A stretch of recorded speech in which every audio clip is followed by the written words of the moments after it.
ठीक है, हमारे साथ अभी इस वक्त मौजूद थे शौकत बराचा साहब। शौकत बराचा साहब साथ ही रहिएगा, एक बार फिर रुख करेंगे हम फहद बशीर की जानिब, जो इस वक्त अदालत के बाहर खड़े हैं। फहद, क्या सूरत हाल देख रहे हैं इस वक्त आप? सिक्योरिटी के भी हवाले से बताइएगा। जी बिल्कुल, देखें कि चेयरमैन पीटीआई की सज़ा मौतली के पैर जो है इसके बाद हाई कोर्ट में देखा जा सकता है कि जो वकले हैं वो इस्लामाबाद हाई कोर्ट से बाहर आना शुरू हो चुके हैं। इससे कबल जो है इस्लामाबाद हाई कोर्ट के चीफ जस्टिस आबिर फारूक और चीफ जस्टिस ताहिर महमूद जहांगीरी की जानिब से मुख्तसर फैसला जो है वो सुनाया गया था। आपसे कुछ देर बाद जो है तफसीली फैसला जो है इस्लामाबाद हाई कोर्ट की जानिब से जो है वो जारी किया जाएगा। और उसके अलावा यहाँ पर देखा जा सकता है चेयरमैन पीटीआई को जो है 1 लाख जो है बचल के जमा कराने का भी जो है हुक्म वो दिया गया है। इसके साथ साथ जो इस्लामाबाद हाई कोर्ट के जो अकबी दरवाजे हैं वहाँ पे भी इस्लामाबाद पुलिस की जो है वो नफरी मौजूद है। इससे कबल जो अगर मेन दरवाजे की बात की जाए जहाँ से इंट्रेंस है वहाँ पे भी जो है पुलिस जो है वो बड़ी तादाद में मौजूद है। किसी भी जो गैर मुतल्लका अफराद है उसका दाखिला जो है इस्लामाबाद हाई कोर्ट में जो है वो मना किया गया था, क्योंकि आज एक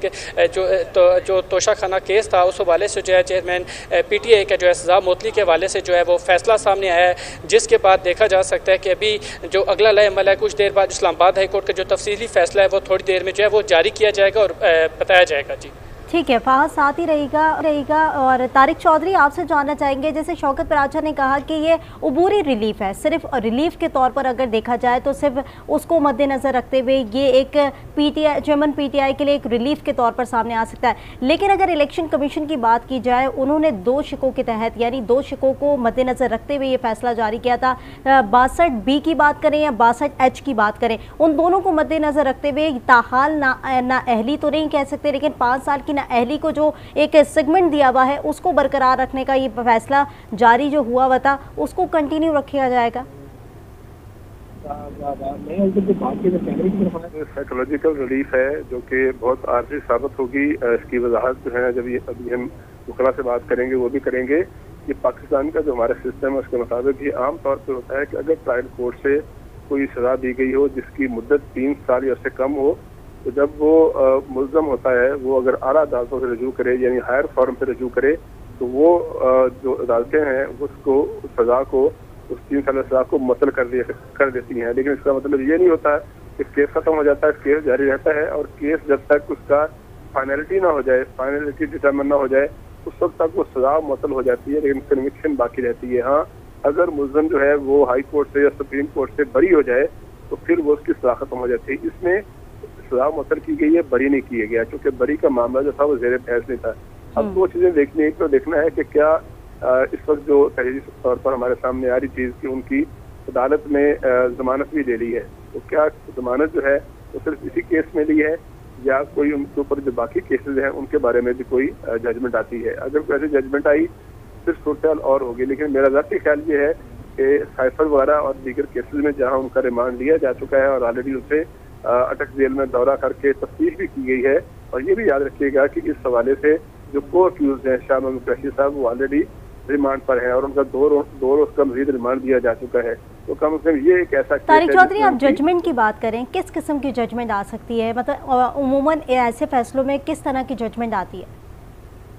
जजमेंट तो आ चुकी है, अब हमें देखना सिर्फ ये है कि इसकी तहरीरी वजूहात क्या लिखी जाती हैं और उसके साथ वजाहतें क्या आती हैं। वजाहत अगर आती है जिस तरह आप जिक्र कर रही थी कि क्या वो नाहिल हैं अभी तक 5 साल के लिए, तो मेरी दानिश में जितना मेरा नॉलेज है या जो मैंने ऑब्जर्वेशन की है, मेरा ख्याल है कि जब सजा मुअत्तल होती है और सजा जो है वो उसकी फाइनलिटी नहीं होती तो वो मुअत्तली का जो फैसला है, नाहिली का जो फैसला 5 साल के लिए, वो भी फाइनलिटी तक बरकरार रहेगा। मजीद वजाहत जो है कोई सीनियर लाइट कर सकता है, लेकिन मेरी जाती राय में अभी तक उनकी नाहिली का मामला भी बाकी है और अभी उनकी गिरफ्तारी खैर तो सीधी बात है क्योंकि वो बाकी केसेस में गिरफ्तार कर लिए जाएंगे या किया जा चुका है। खबरें आ रही थी कि उनको 15 अगस्त को उनकी जो